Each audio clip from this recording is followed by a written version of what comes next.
Hello, I'm Mark Pruitt with Strategic Estate Planning Services. The holidays are here and I hope the season allows you to spend time with family and with friends.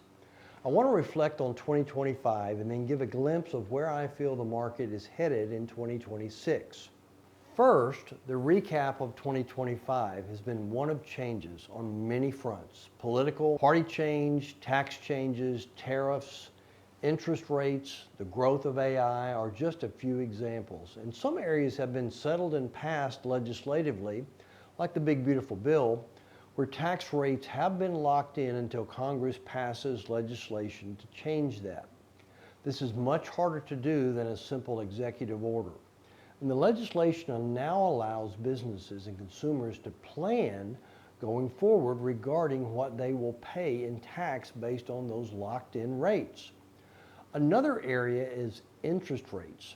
They have begun to descend downward, and we expect that continued reductions by the Federal Reserve should continue in 2026. This affects borrowing money in many areas like housing, commercial loans, credit card rates, auto loans, for example. And the lower the rates go, the less cost to borrow, and that's a positive thing. Now, regarding tariffs, the fear in 2025 was that inflation would ramp up with the introduction of tariffs. Markets dropped in April with this uncertainty.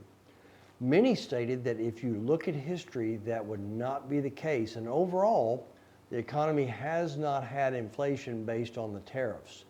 This was shown based on the year-over-year measuring that occurs monthly. And if you think about it, countries have charged us tariffs in the U.S. for decades, so it's already baked into our economy in many things that we purchase. Yet it's not baked into other countries' economy because we have not charged them what they have charged us. What President Trump has done was tell those countries we will reciprocate like for like, and that has brought countries to the table as the tariffs we propose to them has not been baked into their economies. This has allowed those other countries to lower what they have been charging us as they want access to the U.S. consumer's dollar.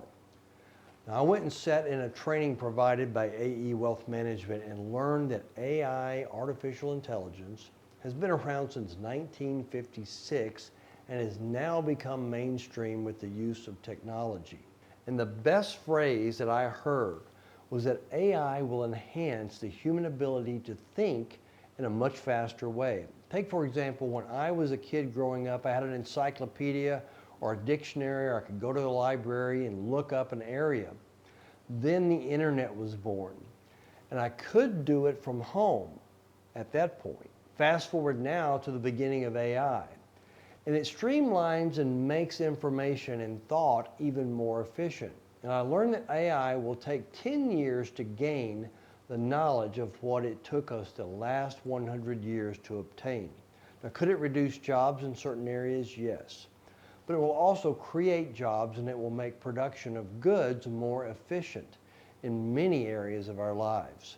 We are at the threshold of a new sector that is being created through AI, and that provides opportunities for investment. Now, we have a basket of AI exchange-traded funds that we can offer to clients that want to participate, and it's all in one sleeve. Areas like chip makers, data centers, power grids, distributions, for example. Call us at 1-800-381-8870 if you'd like to discuss if this would be an option that would fit your risk tolerance and investment goals. Now, how important is AI? Well, Washington, D.C. just federalized the regulation of it to create a single federal standard versus each state having its own regulation. This streamlines AI not only in the U.S., but for other countries that have poured trillions in the U.S. versus China to build out the space of AI. Now think about it. Why would countries pour trillions of dollars into AI if they felt it was not going to stay around? Our nation's free trade ability allows other countries to benefit by partnering with the U.S.